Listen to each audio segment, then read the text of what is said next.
Good morning, all dear students. This is Harish Gangwar, and I welcome you all in this YouTube channel, Excellence English Classes. I hope you are fit and fine at home.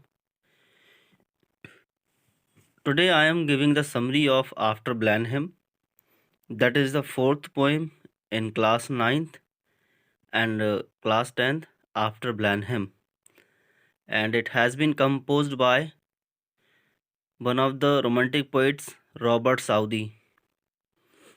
And before starting this session, this is my request to one and all. Please subscribe the channel and press the bell icon so that you will get the notification every time whenever the video will be uploaded regarding any important topic. So I'm starting this, and जब भी हम कोई summary या poem read करेंगे या story कोई read करते हैं तो हम राइटर या पोएट जो भी है उसके बारे में थोड़ी इन्फॉर्मेशन ज़रूर लेते हैं. And this is Robert Southey.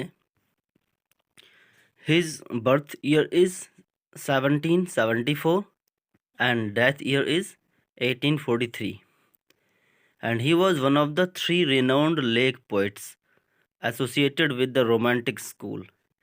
Three lake poets. Lake poets means who wrote about some beautiful lakes. And they belong to the Romantic school. It means they wrote about romanticism. Romantic songs या फिर romantic poems जो लिखते थे उनमें से एक थे जिसके दो लोग और थे, William Wordsworth and S T. Coleridge. S T. Coleridge का फुल नेम था सैमुअल टेलर कॉलरिज. तो ये इन तीन लोगों में से एक थे Robert Southey. He was poet laureate of England for around 3 decades. और लगभग 3 डिकेड्स तक मीन्स 30 ईयर्स तक वो इंग्लैंड के पोएट लॉरिएट रहे. Starting from 1832 until his death in 1843. 1813 में ये इंग्लैंड के पोएट लॉरिएट बने थे एंड जब उनकी डेथ हुई 1843 तब तक ये पोएट लॉरिएट रहे. तो लगभग 3 डिकेड्स हो गए. And what is a poet laureate? Poet laureate is a title to given to a poet that is assigned by the government to write some kind of specific literature or specific kind of poems. जैसे ancient time में कुछ Kings होते थे तो उनके court में यानी उनके दरबार में अलग अलग तरह के लोग रहते थे, इनमें पोइट्स भी शामिल होते थे.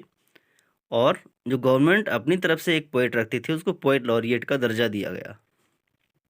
Clear?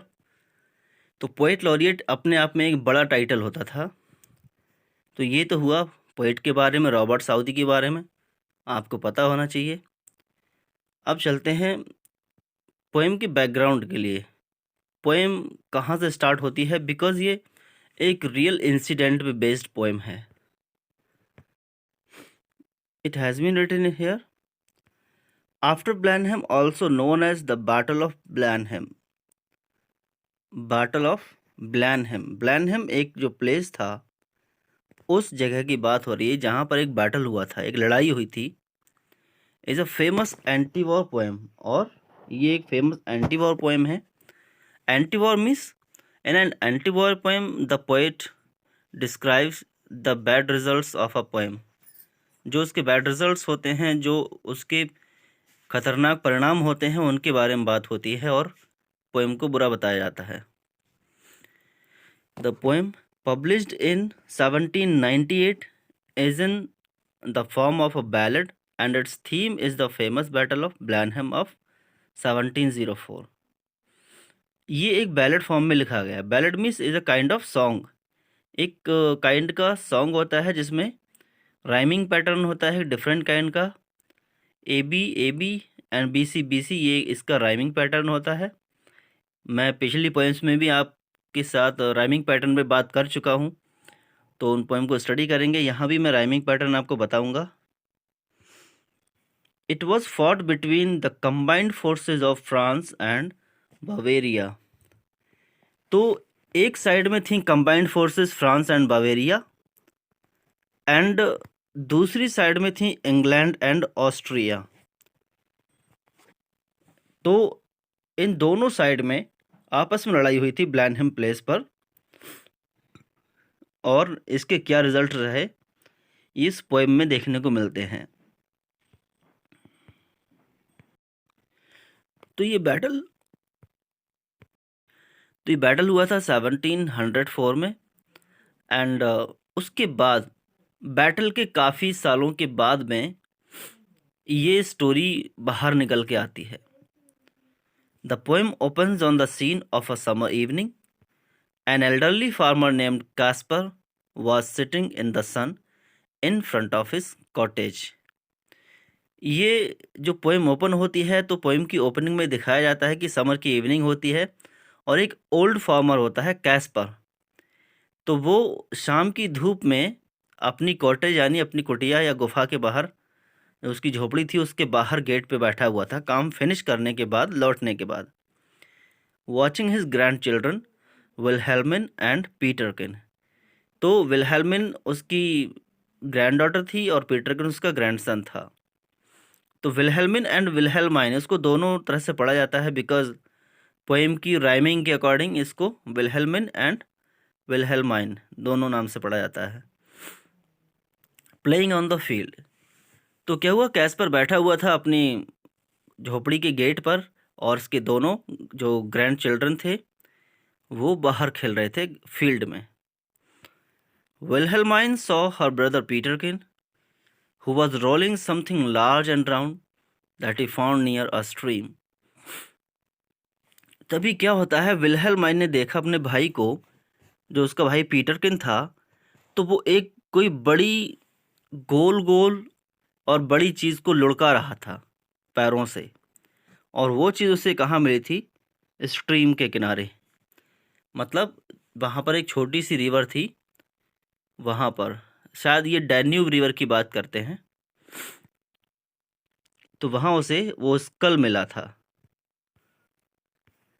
He then takes it to Caspar and asks what it is. तो उन बच्चों को पता नहीं था कि रियल में एक ह्यूमन स्कल है, इंसान की खोपड़ी है, तो उसे कैस्पर के पास ले जाते हैं। The old man took it from the curious boy and with a natural sigh replied that it was some poor man skull that died in the war.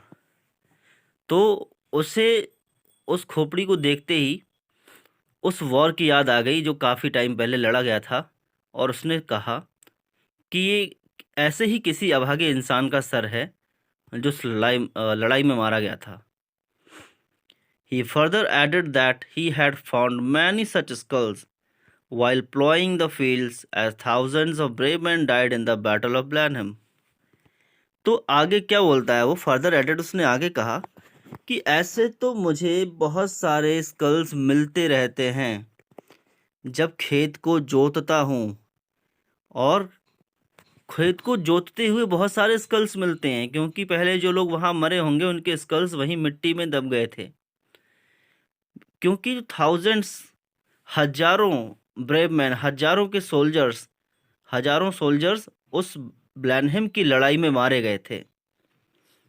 Known for its famous victory, और ये जो battle of ब्लैनहेम है इसको एक बहुत famous victory का नाम दिया गया कि इसमें इतनी तबाही हुई, हजारों लोग मारे गए, और उनमें वॉरियर्स के अलावा जो इनोसेंट सिविलियंस थे वो भी मारे गए थे।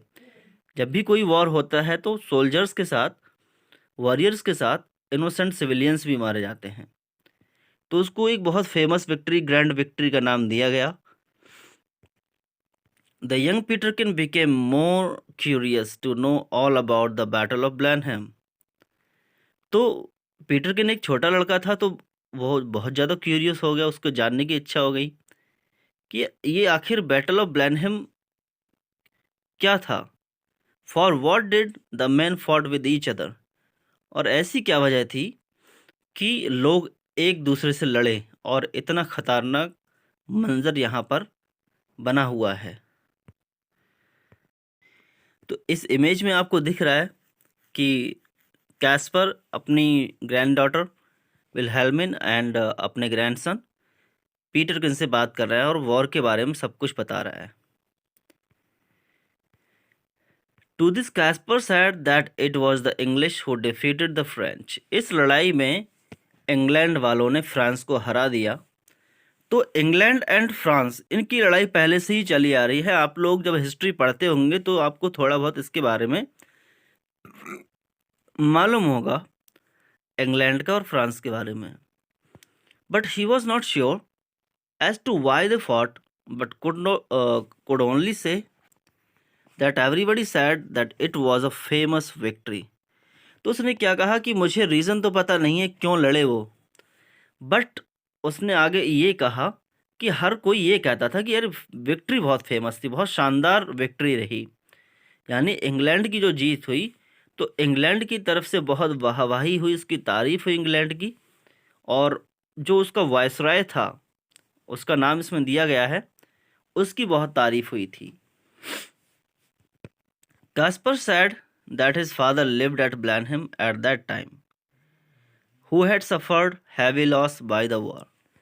तो कैस्पर बताते हैं कि जब लड़ाई छिड़ी थी तो उसके फादर वहीं रहते थे ब्लैनहेम में, और उस लड़ाई की वजह से बहुत बड़ा लॉस हुआ उनको। His house was burnt and he had to flee with his wife and children and became homeless। तो क्या कहते हैं कि उनका घर जला दिया गया। लड़ाई जब होती है सिविलियंस की भी खैर नहीं होती है। हैड टू फ्ली, अच्छा यहाँ पर जो ये लिखा गया है TLEE, तो TLEE नहीं है, यहाँ पे F होगा, ठीक है, FLEE, फ्ली, भाग जाना, ठीक है। उसे भाग जाना पड़ा अपनी वाइफ के साथ, अपने बच्चों के साथ, और बेघर हो गया, होमलेस हो गया, क्योंकि उसका घर जल गया, उसका घर वहाँ रहा ही नहीं और लड़ाई की वजह से वहाँ से भागना पड़ा, तो इसलिए बहुत बड़ा लॉस हुआ। तो इससे क्लियर पता चलता है कि जो वॉर है किसी के लिए अच्छा नहीं है, हमेशा डिस्ट्रक्शन लेके आता है एंड लोगों की जान चली जाती है, इनोसेंट लोगों की। आगे कैस्पर और बोलता है, क्या बताता है। Kaspar added that the war rage its fire and sword caused much destruction all over the country and many pregnant women and newborn babies died।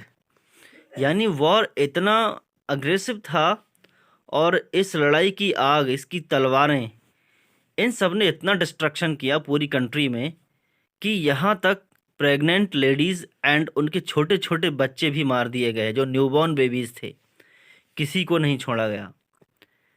But things like that are quite common for every war with a famous victory. क्या कहता है, लेकिन ये सब common चीज़ें हैं। जब भी कोई बड़ी विक्ट्री होती है, ग्रैंड विक्ट्री होती है, तो ऐसी चीज़ें होती रहती हैं। क्या क्या मतलब है, नहीं होना चाहिए ना। लेकिन कैस्पर भी इस बात को एडमिट करता है, बीइंग एन इंग्लिश, कि ये ग्रैंड विक्ट्री में ऐसी चीज़ें होती रहती हैं कि सिविलियंस मरते रहते हैं। जैसे कभी किसी मिनिस्टर का आप लोगों ने वो सुना होगा कि सिविलियंस मरते ही रहते हैं लड़ाई में, क्या है। It is said that it was a shocking sight as after the battle was won thousands of corpses. यहाँ पर कॉप्स भी गलत लिखा हुआ है, तो CORP होगा, ठीक है, यहाँ पर R भी होगा, CORP, corpses lay rotting in the sun. But he again repeated that things like that must happen after a famous victory. क्या कहता है कि जब लड़ाई हुई और वॉर जब जीत लिया गया तो हजारों की लाश में मुर्दे पड़े हुए थे मैदान में, जो धूप में पड़े पड़े रॉट हो रहे थे, सड़ रहे थे। लेकिन फिर उसने वही बात रिपीट की कि ऐसी चीज़ें होती रहती हैं। जब इतनी ग्रैंड विक्ट्री हो, बड़ी लड़ाई हो और बड़ी जीत हो, तो ऐसी चीज़ें होती रहती हैं। और इन सब के लिए तारीफ किसे मिली? Everybody praise Duke of Marlborough and Prince Eugene for their triumph over French. Duke of Marlborough and Prince Eugene, इन दोनों की बहुत तारीफ हुई जो फ्रेंच पर विजय प्राप्त की। विल्हेल्मिन said that this was a bad thing, but Caspar again said that nay, my little girl, it was a famous victory।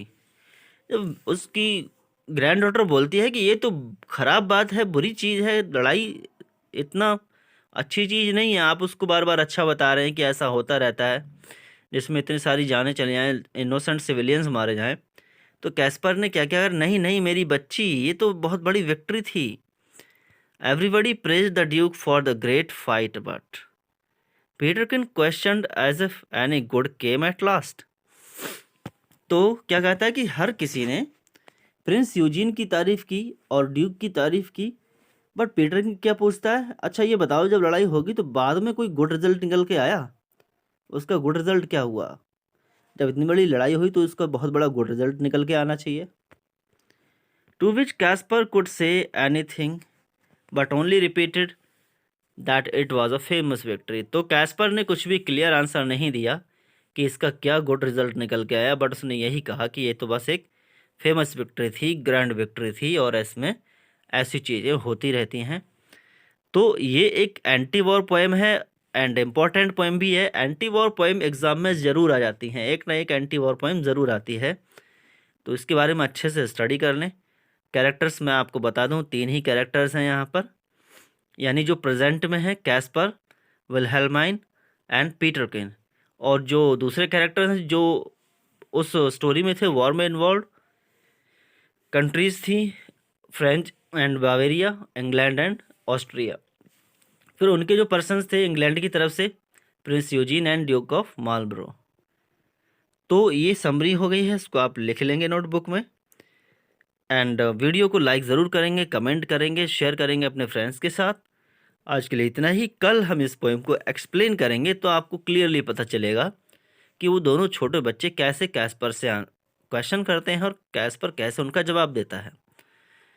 So for today this is it. Thanks for watching this video. Have a wonderful day.